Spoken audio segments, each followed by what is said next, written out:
Today we are honored to be joined by Ahmed Kamal Junina, Assistant Professor of Applied Linguistics and Head of the English Department at Al-Aqsa University in Gaza. Welcome, Ahmed. Thank you so much. It's my pleasure to be with you, Naomi. And we know that you are an expert on topics like language, education, and also education online in this context of conflict and displacement. So we'd like to have a conversation with you about these educational initiatives and how do you apply it in these times of conflict in Gaza, these digital resources, and how the digital platform being a way to continue with the education online. So we are very curious about the project that you develop with the students, storytelling, where the students also learn and you provide support online in very difficult circumstances. So we'd like to learn more about this project that you develop with the students, and of course, how these stories of displacement and resilience play a role in these moments of internal displacement, right? In a context like Gaza. We're in a conference about migration where we talk about displacement and inequality and migration. So we'd like to start with some questions related to education. So in this context of the conflict in Gaza, can you explain to us how this has been affecting the access to education to students? Absolutely. Thank you so much, Naomi, for having me and for inviting me to be part of this important conference.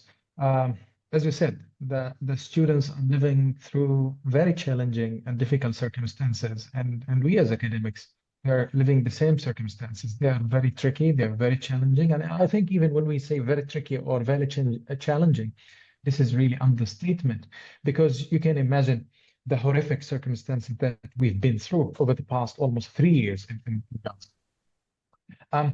But ultimately, as you said, education is an important element of everybody's life, and that's why we in Palestine believe that education is life. That's what we say on a daily basis to our children, to ourselves. We keep reminding ourselves that education is life. That's why in July 2024, after the war, almost 10 months after the war, in Gaza, we resumed teaching and learning online using like digital platforms or kind of, low bandwidth tools like WhatsApp groups or Telegram groups. So using those platforms kind of showed me that students wanted more than academic content. They have stories to tell. They have things to share with the world. They have their own voice and they want to tell their stories using their own voice. That's why I initiated different initiatives. One I called Reconnect, which aimed to reconnect students with the world through webinars of mentoring or psychology. We invited speakers from around the world, different topics. Aim was to kind of overcome that feeling of isolation, because this placement was all over the place. We had no option but kind of to overcome it by connecting and reconnecting with. That was one initiative. One is called Resilient Voices. And this is, as you said, Naomi, it's a digital storytelling kind of project. That's where we trained 50 young writers from Gaza during the war under really harsh circumstances. We trained them digital storytelling. We gave them input sessions. It was all online. It was completely virtually. We had trainers from around the world, like trainer from Australia, another from Taiwan, another from Spain. I was in Gaza training students. So it was kind of a community, but it was cross borders, hoping that it kind of conveys that message that borders cannot isolate us or limit us. So that was it. It was Resilient Voices. There is a website. I'm happy to share it. Resilient Voices site. That's a website where we all of our participants. They are wonderful participants, very creative, very resilient, as you said. Their stories tell about their resilience and determination and adversity and how they overcame all those challenging circumstances. Wonderful. It sounds like a great initiative also for the students, also mental health and well-being, right? To be able to express their stories in these difficult times, also for you as faculty. I find it very interesting if you elaborate in these times of lockdown, in these times or internal displacement where people cannot go outside. The only platform is the online, right? Connecting in Yeah, times of disconnection. But that was the only yeah, way to connect was online. And how, as you say, was also a way to open a window, a door, the students could participate with people around the world. So sure. you want to elaborate on that, on these moments, how the online space can also be an opportunity when there is nothing else that you can do. Absolutely, I can't agree more. I mean, it was a lifeline for the participants and for us as well. I mean, personally, for me, it was like a lifeline to connect with people from outside Gaza during that period.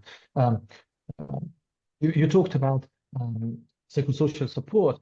Uh, Naomi, we had a trainer specialized um, in trauma-informed education, and she was offering kind of psychosocial support during the project. She was looking after the psychology of the students, offering them tips on how to kind of manage their time to deal with stress and trauma. But to be honest with you, at times that trainer kind of acknowledged and confessed that I've never experienced any level of trauma or loss or grief that, um, like the one that you are talking about, talking to the participants. And it feels like you are giving lessons to us as experts or academics, because this is the kind of the ground, this is the field that we've never experienced any level of trauma like this. Students were talking about loss of loved ones or loss of home or kind of the feeling of belonging and rootedness and belonging to their land. Um, but as you said, creating that space online offered them the sense of hope and kind of connection to one another.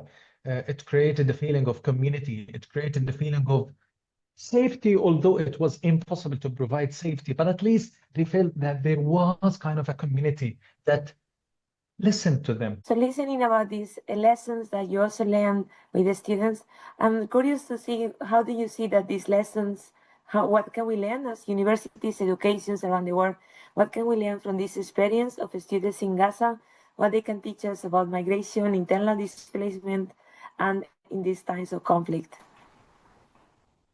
Absolutely. I mean, one of the important lessons those experiences teach us is that education can connect us all, regardless of our backgrounds, regardless of who we are. Education is something that connects us. And if we use education as a bridge, I think we can overcome our differences. That was one important lesson I think we came out from that project. But also, it appeared that displacement and forced migration and a kind of movement from one place to another, being forced to move from one place to another, like during those harsh conditions, unimaginable conditions, like receiving evacuation orders and having to flee or to evacuate, does not only impact your education, or like you are a student or an academic and you have to evacuate. I mean, because I come from the academic background, my focus is on how academics and students navigate those circumstances. But let's not forget the personal level. When you leave your home, you don't just leave your office or your, your laptop or your desk. You leave your memories. You leave your dreams at home. You leave your home. You leave your safety. You go to uncertainty. And this is important because once we appreciate that, we work on kind of providing students or forcibly displaced individuals with kind of strategies or things that could compensate that loss or trauma or uncertainty. So when it comes to individuals worldwide, it's important to offer a helping hand to those forcibly displaced individuals by kind of offering counseling to them, on the individual level, one-to-one counseling or one-on-one counseling, mentoring, offering support, talking to them, listening to them, reading what they write, reading their stories and offering feedback. When it comes to institutions, I think yesterday there was a conference and we were talking about the strategies and the ways institutions can support people who face forced migration or kind of displacement or precarity. Institutions can do a lot. They can offer scholarships. They can offer financial support to students. They can offer free online courses or professional development to students or academics from those affected areas. And I think in Gaza and many other similar places, we really appreciate this kind of support when it comes to offering kind of online training, free online training for our students, or pairing with or twinning with our departments, our universities, and supporting them financially, logistically, professionally, academically, whatever.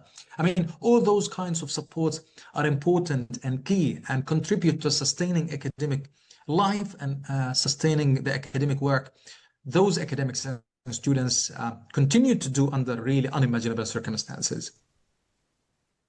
So you suggest to us the responsibility that we have, right? That universities and institutions who are in a safe space and we can provide more tools, more education online. So that's really interesting. In your view, what is this meaningful support that we can provide as international academic communities? But because basically many times we say we want to do something, right? So in this case, you are giving us ideas. What can we do? As academics, as people working in other universities, what can we do for students in Gaza? You provide some ideas, and I would like to ask you also about the language. In which language do you provide these courses, these trainings, and how we could contribute? Look, I am the head of the English department at Al-Aqsa University in Gaza. So we teach our courses using English because it's the English department. And of course, we have other disciplines, we have other majors, but these majors are taught in Arabic. But in the English department, we use English to teach. We have French department. My colleagues use French. They teach French as a foreign language. So this could be a venue for support. I assume like medical fields, nursing fields, like, science fields in Gaza require or need that support from international academics. If we really appreciate their expertise. For example, volunteering online to teach students of medicine or of nursing or pharmacology or engineering, because they use English in those majors. But in that particular project in Resilient Voices, we used English and Arabic. Students were kind of drafting in Arabic and documenting and writing in English. Ultimately, they were sharing their stories in English. And English and Arabic, but English is mostly used in the English department and other similar kind of scientific streams. Thank you. So we'll be able to follow the stories and follow the stories from the students from Gaza. I would like also you to mention a little bit that these stories also have another role, right? As a testimony, as a witness of what happened in Gaza. So you can elaborate on that goes beyond the student work, right? It goes beyond that to have a testimony of a historical moment of a war that was recorded by citizens, by the students. So you can elaborate on that, so then we can also learn more about this project, and probably we'll actually have a look online and support your project. Thank you. I mean, it's this support would be really meaningful and would be impactful for students, for the participants, for the writers themselves, because that was the aim of it. It was a space that would give students the chance, or the participants or writers. I like to call them writers or participants. It was a space to give them the chance to speak for themselves instead of we talk about them or speak for them. So we wanted to give them the tools, the skills, and here you go. That's the space, that's the community, and you can share your voice and document your story. As you said, Naomi, it's about bearing witness and archiving and documenting those lived experiences firsthand from within Gaza. And that's why the second stage of that project, and I'm currently working on the second stage of Resilient Voices, we are working on an anthology of a book where we collect stories and will publish it so that people read those stories and share it with wider audiences. And the title of the anthology will be Writing Gaza Within, because it's writing Gaza, the life of Gaza from within, and also writing about Gaza or from Gaza within Gaza. So as you see, the title has that dual meaning, and I look forward to publishing that anthology. I'll be the editor, and we look forward to having it published out among the readers. And yeah, it's one way of archiving, documenting, and ensuring that this is documented and shared with the world and those who care about human rights and Palestinian rights. Thank you. So as we conclude, maybe you can finish with a final message of how do you think that educators, researchers, and also policymakers, how we can actually support students in Gaza, people like you working in Gaza in these times, but also like we know that Gaza is a conflict, constant conflict. What can we do? And in this case, also how we can also share these stories that you already have there in an online platform and with also our students. But beyond that, what we could do? Sure. I mean, one important way, as you said, Naomi, it's just reading those stories, acknowledging them, reading them, acknowledging them, and sharing them with your networks. I mean, when you read on the personal level, I mean, any person, any academic, any individual, when you read those stories, you bear witness as well to those experiences. When you share them, you also contribute to amplifying the voices. So please read the voices, because read the stories, and you will find the stories in a blog format. They are blogs, they are podcasts, and they are short video stories. Not only written stories, but they are in multimodal form. So yeah, read those stories, share the website, share them, and this way you support that effort. When it comes to us academics, I mean, every single day I receive emails and letters of support and of solidarity from colleagues around the world. Honestly, this is not exaggeration.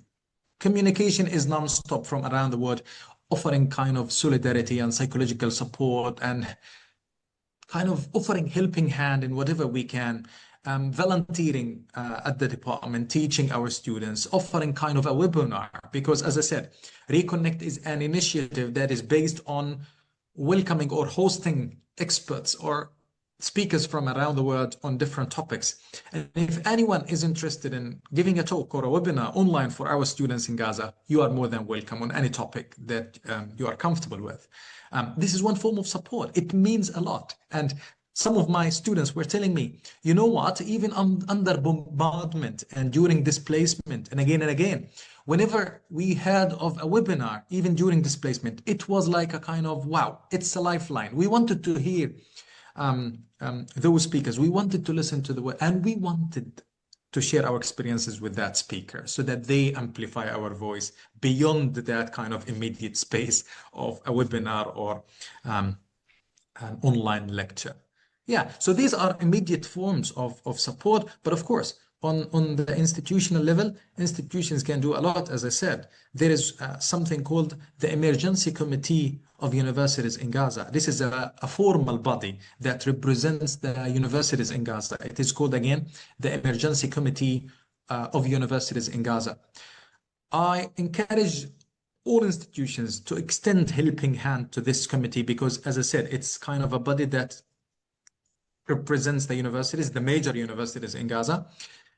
They kind of congregate their effort in order to secure support, in order to sustain academic life in Gaza. That's one important channel, a genuine channel, an authentic channel, a trusted channel where your support can reach universities, ultimately academics, and ultimately students and their futures.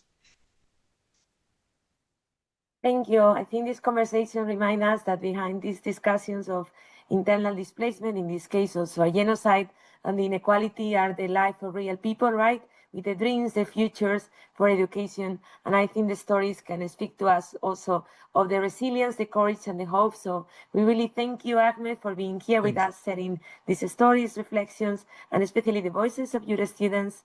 And we hope that we can continue this conversation with you, and especially that we read the stories. Thank you so much, Naomi. I really appreciate the opportunity. Thank you so much. Thank you.